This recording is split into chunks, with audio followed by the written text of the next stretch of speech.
Ontario Premier Kathleen Wynne has been unstinting in her support for federal Liberal leader Justin Trudeau during this election campaign.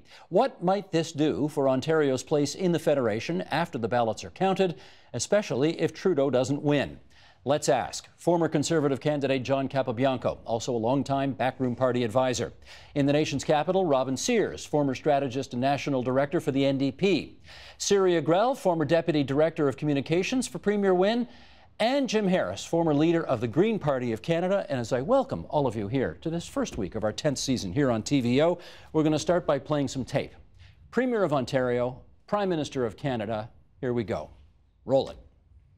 I've been quite clear that we need a new government, that this government has not worked well with the province of Ontario, and I've been clear about that for some time. We're now in a federal election. I've also been clear that that I support Justin Trudeau, so my position has not changed, and I will continue to look for a partner at the federal level, a partner who is bringing forward policies that will make sense for the people of Ontario. I will observe what a senior official told me when I took office. They said, you will have your best relations with the premiers who are doing a good job in their own jurisdiction. And I think...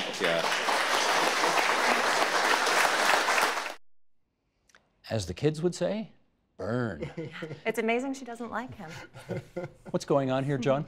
Well, that was a great line by the Prime Minister. You know, Stephen, it's not unusual for premiers, they're political animals in their own right, to get involved in elections and for Prime Ministers to get involved in provincial elections. But I don't think to this level. I think what we've seen, and the last time we've seen something was Premier Danny Williams with his famous ABC, anybody but conservative movement from Newfoundland and sort of how that went. But I just find what I find strange is that Ontario being the largest province in Canada, and the Premier who, in her own right, is not doing particularly well, and the province isn't doing particularly well, playing that kind of an active role to a point of actually going to rallies and doing things and actually missing some of her own jurisdictional duties to take time and do stuff in the federal election. I find that strange, and I think, quite frankly, it's going to come back and it's going to haunt her. Robin, unusual in your view? Yeah, I think so. I mean, what's happened in recent years is that the distance between the federal and the provincial parties, particularly at campaign time, has grown wider. I mean, I can remember Alan Blakeney welcoming Tommy Douglas, Dave Barrett welcoming David Lewis, Bob Rae even playing a small role on the NDP side.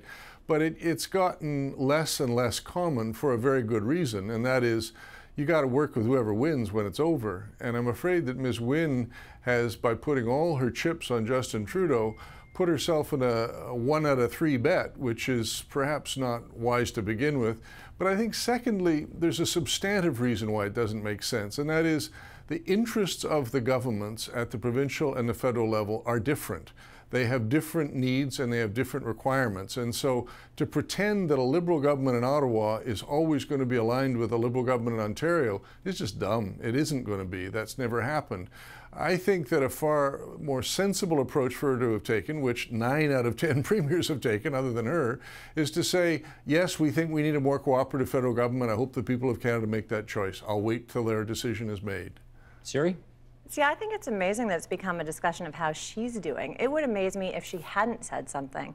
Every journalist in Ottawa has written a book about how Prime Minister Harper has systematically dismantled everything that is progressive about this country and rebuilt it in his own image. I would find it amazing if she didn't say enough is enough and we need new leadership here. Everybody is also observing, however, that she seems to be out there on the hustings far more than any of her predecessors. Is that problematic for her? I think it's a new age for that, and I think the person who's actually responsible for this is Rob Ford. I think there used to be a kind of a gentleman's agreement that no one spoke out about different levels of government, and we saw that change. Doug Ford, on the show when he was a city councillor, he attacked the premier, and you didn't ask if that was inappropriate. I think we've entered a new stage. He's a municipal politician. Right, and that's not the same at all. I mean, he's attacking another level of government during an election. Why is that not seen as inappropriate? Today, or yesterday, I would be hesitant about using the Ford family as a justification for a political I'm not saying it's a justification, but I think that he has changed the way, the things that are acceptable and the things that can be seen to be beneficial. If you don't think that this is beneficial to the premier, I think you're underestimating her political savvy. Jim Harris. Well, first off, I don't think attacking Harper can hurt Wynne, because how could federal-provincial relations worsen at all, right? Harper hasn't met with the premiers at all.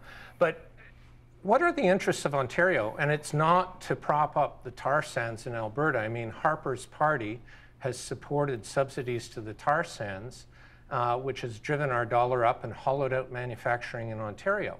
So his policies have been very anti-Ontario.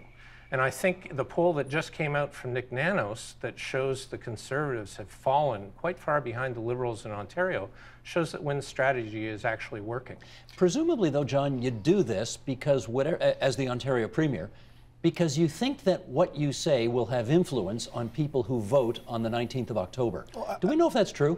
We don't know if that's true, and quite frankly, I don't know if that's if she's thinking that. I'm not sure that that's the right way to think. But I just want to take issue with what Jim says. I think the Prime Minister has done quite a bit for Ontario, not least of which, of course, the recent $1.2 billion announcement of infrastructure, which, of course, was with the city, but is going to help the GTA and other announcements in Ontario. I think, and the point was made with respect to Ontario voters, people that voted for Kathleen Wynne in the last provincial election voted for Stephen Harper in the last federal election. So, to say that she could potentially be alienating, she could be alienating some of her own supporters. I think that there's always been that split between Ontario and the feds, and it's gone on for years, and whether or not it's scientific or not, who knows. But I just think that, when your province is not doing so well, as the Premier and the leader of that province, you should be doing more work in your own province and less worrying about what's going to happen at the federal level, especially during a federal election campaign. Harper's actually got more seats in Ontario than Wynne does. But well, go ahead. But Robin, he is up until this recent poll, but he's been doing extremely well in Ontario the last 4 years, and you know full well that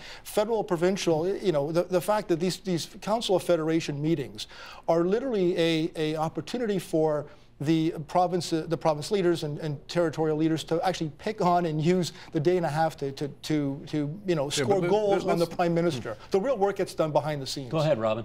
But let's look back and then look forward a little bit and give credit, blame where it's due. This process of bad blood rising between Ontario and Ottawa began under Mike Harris. Mike Harris was vehement in his attacks on the federal government many times during his domain. He exported, or there were refugees from his government, in the person of 3 very senior ministers to Ottawa, Tony Clement, Jim Flaherty, and John Baird, each of whom, as soon as they arrived in Ottawa, started attacking Ottawa. And Flaherty, to my surprise, made it a constant refrain. So this battle has its roots in a struggle that was launched by Ontario Conservatives against Ottawa. So to that extent, Ms. Wynne's carrying on a tradition, I don't think appropriately, that was started elsewhere. But look forward from here. Let's talk about the 20th of October or next February. It's important, no matter what the outcome of the federal election is, that we get back to a more sane, a more Canadian, if you will, place in federal-provincial relations where premiers and the First Minister of Canada meet regularly to discuss national issues. And that isn't advanced by Ms. Wynne's behavior either. That's what really makes me unhappy about this. Siri, I want to go back even further than Robin Sears just went back, and that is in the 1970s and 1980s, people may not remember it, but the Premier of the day, Bill Davis, was out there campaigning hard for Joe Clark in 79 and 80 and for Brian Mulroney in 1984. What Kathleen Wynne is doing is no different than what Bill Davis did, but now it seems to be a bigger deal. How come? I don't remember the early 80s quite as well as these gentlemen do. I'm older than you. Thanks for the question, though. No, but no, and I think that's the thing, is it's not unprecedented, it's not unusual. I think people from all levels of government have always done it. I think it's interesting the amount of press that Premier Wynne has gotten, and I think that Harper's exploiting that as well. I think it works to his advantage, it works to her advantage, but I think you're absolutely right. I think people do it all the time. Naheed Nenshi yesterday. Is any other Premier doing it? Well, you know what, it's interesting. Naheed Nenshi yesterday, who's a mayor, called out Chris Alexander, the Minister of Immigration, any other Premier doing it? But that doesn't, to me, actually make it wrong. I think the Premier of Ontario is actually a very brave, very intelligent, and very politically savvy woman. I think one of the things she actually has hugely in common with the Prime Minister is that everything that they do is political. Everything they do is for a reason. And if she's doing it, she thinks it's going to help her. So, Robin, let's ask the follow-up question. If other premiers aren't doing it, why aren't they doing it? Because we know some of them, in their heart of hearts, feel the same way Premier Wynne does about this Prime Minister. because it is not in their political interest to do it. There is no upside for the premiers of Manitoba, Quebec, or British Columbia in playing a stake about the outcome of the next federal election. The more important thing to do, and what the more mature provincial governments do, is to provide their political machinery behind the scenes in support of their federal cousins. And she's doing that as well. So in the case of Ontario, I think there's a huge number of Ontario New Democrats who are working in Ottawa and Toronto and elsewhere, but Ms. Horwath, I think, is wisely keeping her public counsel to herself. What will happen after the election, I think, if there is anybody elected other than Mr. Harper, is there will be a movement to convene a kind of Confederation of Tomorrow style conference.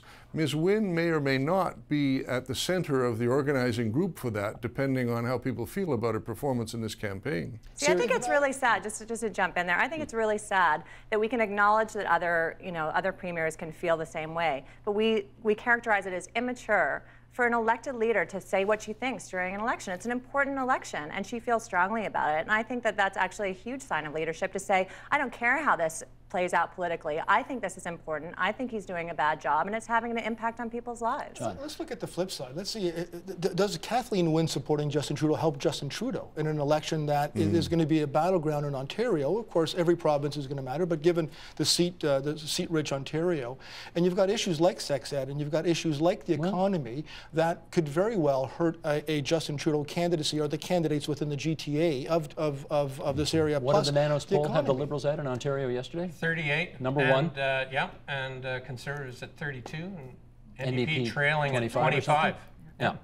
But what was really interesting about that poll is Nick highlighted the volatility of the electorate, that Liberal and NDP traditional voters are willing to switch in numbers that have never been seen before to defeat Harper. And that volatility is really surprising. Nick hasn't seen that in decades. Siri, I got to follow up with this. Premier Wynne is a progressive politician. Yeah. Justin Trudeau is a progressive politician. Tom Mulcair is a progressive politician. The Premier hasn't gone out and said, I have such disagreements on the issues with Stephen Harper that I don't care which one of these two guys you vote for, you got to get rid of him. Yeah. She said, vote for the Liberal guy. Does that undercut her message? You know, to me, that's the sad thing of it. I wish she had said it that way. I wish she had said, this is about Harper and disagreeing with Harper, and I think people should vote the way that they want to vote for a progressive country. So I don't disagree with you that I wish that she hadn't made it entirely along partisan lines. I think that would have been a stronger message for her. Because I think in Ontario, a lot of people are going back and forth. I think a lot of people do feel that way. Robin, what's your view on that? Yeah, I think you've hit it bang on, Steve. I mean, I think the consistency of her message with her role as Premier would be to say anybody other than Harper would be better for Ontario. Instead, she's been saying only Justin will improve our circumstance in Ontario. And I mean, let's also be honest about why this is happening within the Liberal family.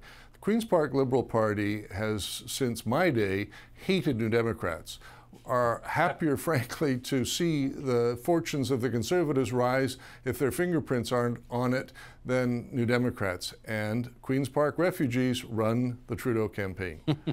So somebody's got to explain to me then why Premier Wynne is going all out, doubling down, if you like, on Justin Trudeau, when there's every possibility that if Justin Trudeau were to win this election, that would negatively, adversely affect her re-election efforts down the road. Because we see how people like the ticket split, right? One party federally, different party provincially. So where's the mileage in this, John? Ontario. Yeah, Especially in Ontario, I actually yes. would agree with Siri in the sense that I think she would have been far more effective if she went off and said basically anybody but Stephen Harper, much like Danny Williams did, as opposed to being just a Trudeau fanatic. And I think that what it does is it discredits, I think, in her case now, she has to attack Mulcair, because if Mulcair is going to be the major challenger to Justin Trudeau, she cannot help but not go after him. So that causes a huge amount of rift with progressive voters who, by and large, she actually has to rely on for her vote base in the next election in 3 years' time. Robin, I noticed, though, that when, I think it was the education minister who went after the NDP leader Mulcair on his childcare platform, he didn't take the bait. In fact, he said, when I win, I look forward to working with Minister Sandals and the Liberal government of Ontario on making this happen. Was that wise on his part, or should he have fought back? Who looks like a statesman in that scenario, Steve? I mean, is it logical for a federal leader to get into a tit-for-tat if you'll excuse me, pissing match with a junior Ontario cabinet minister? No, it doesn't make any sense at all. So why did they set her up to do that? She ends up looking dumb. I think she would take issue with your calling somebody with a $22 billion budget a junior cabinet minister, but point taken. Okay, let's try this.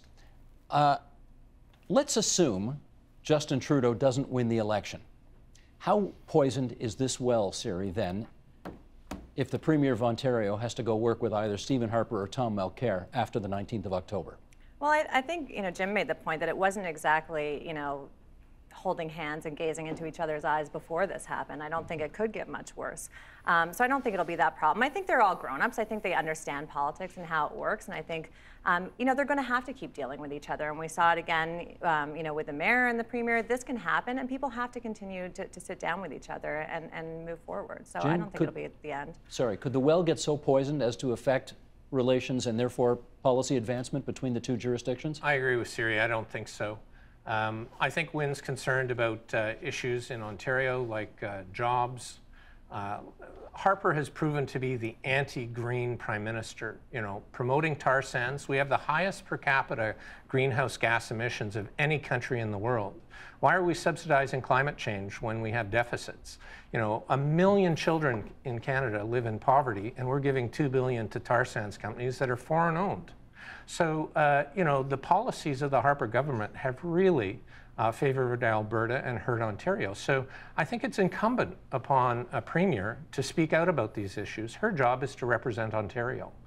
And we need jobs here, and we need to focus on important issues that concern Ontarians. Is there just so much business between Ottawa and Queen's Park that they'll get past all this fighting and get down to business once the election's over? I think at the end of the day they will, and I would say to Jim, I think every Conservative MP incumbent will disagree with your assessment of Stephen Harper and his involvement in Ontario. But they didn't give us this water, did they? These cups haven't gone in Conservative hands. But I do think though that notwithstanding what happens come October 20th, Stephen Harper, when he becomes the Prime Minister again, is going to work with Ontario because Ontario is a province that he needs to work with. So there are policies and there are initiatives that his local MPs will all want and will be pushing for to get in their respective ridings. So Ontario will never be ignored. But what will happen though is that the relationship between Kathleen and Stephen Harper could have been far more of a respectful relationship. I think that's going to change. And I think also if Mulcair becomes a Prime Minister, he's not going to ignore Ontario by any means. But his relationship with Kathleen will be changed as well, because she's going to have to attack him over the course of the next month and a week or so before the end of the campaign if she truly wants Justin to win. Robin, give us your experience in that, because you've been in some of these inside meetings between First Ministers, and one wonders, after all of the theatrics of campaigning is past, do those scars linger, and do they prevent politicians from reaching agreements they might otherwise have reached because they frankly can't stand each other? Let me deal with that in a second, if I may, but can I just continue the analysis you made, Steve, about the impact on her provincially? If Mr. Harper's returned as Prime Minister, it's because he will have gained seats in Ontario, because we know he's going to lose them in Atlantic Canada and British Columbia and other parts of the country if the current polls obtain. So Ms. Wynne will have a much stronger Ontario federal Tory caucus to deal with as a result of the election, and that will weaken her ability to be competitive on the ground provincially. A rather ironic outcome to this initiative on her part. Rather unlikely. No, I think I agree with the panel that it's very clear that the behavior of First Ministers towards each other, when it is in their self-interest to find a way to come to an agreement, will prevail. But where it will be hurt is on the margins. If the Government of Canada has another provincial partner for an initiative that they can choose other than Ontario, let's say Quebec and BC among the big players, that's where they'll go first. So Ontario will be excluded unless it's essential, which is not a good place to be. Siri, is that problematic? I want to come back to something that John said, which is about the Council of Federations, and you characterize the Council of Federations as the premiers coming together to complain about Harper. I actually think that this is a bit of a beast of Stephen Harper's own making. Over the last 9 years of his government, he's really drawn back the federal government and their responsibility for things like First Nations, childcare, and I think what we've seen in reaction to the way that he's governed is the provinces and the cities, to a certain extent, stepping forward and filling that void. And so I think because he's retreated, we're going to have premiers like Kathleen Wynne come forward and show some leadership. Well, he's retreated because he's got a majority government and he sees the federal government and that's his vision of government, right, absolutely. Exactly. But I think this is actually a reaction to this. I think he did it on purpose. I'm not saying he didn't, but I think part of that is that these people are coming forward to fill the void. Last word to John. I just think that, Stephen, all the work gets done, as you know, Siri, before these Council of Federation meetings. All the work gets done before then and afterwards. And I do think that Stephen Harper has been the Prime Minister that actually respects the jurisdictional divide and responsibilities more than any other Prime Minister has, quite frankly. Robin, you want the last word? Just imagine, Siri, how much more powerful Wynne's position would be with the Premier of British Columbia, Alberta, Ontario, and Quebec united together addressing the next government of Canada rather than having her as a partisan outlier. But I think they are, and I think they work together very well behind the scenes. Just because they don't have the nerve, I think, to come up and say what they think doesn't mean that they're not united. Okay, friends, we got to leave it there. Thanks to everybody for participating today. John Capobianco for the Conservatives. Robin Sears out of the nation's capital. He's with Earnscliffe Strategies today. He's a former bigwig with the NDP. Siri Agrell, former Deputy Communications Director to Premier Wynne. Jim Harris, the former Green Party leader of Canada. Good discussion, everybody. Thanks very much. Thanks, Steve. Thanks, Steve. Help TVO create a better world through the power of learning. Visit supporttvo.org and make a tax-deductible donation today.